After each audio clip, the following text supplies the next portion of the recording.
حضرت عبداللہ بن عمر بن العاص رضی اللہ عنہ نبی کریم صلی اللہ علیہ وسلم سے نقل کرتے ہیں کہ آپ صلی اللہ علیہ وسلم فرماتے تھے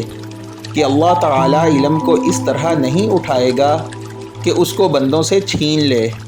بلکہ وہ پختہ کار علماء کو موت دے کر علم کو اٹھائے گا، حتیٰ کہ جب کوئی عالم باقی نہیں رہے گا تو لوگ جاہلوں کو سردار بنا لیں گے، ان جاہل سرداروں سے سوالات کیے جائیں گے اور وہ بغیر علم کے جواب دیں گے، اس لیے وہ خود بھی گمراہ ہوں گے اور باقی لوگوں کو بھی گمراہ کریں گے۔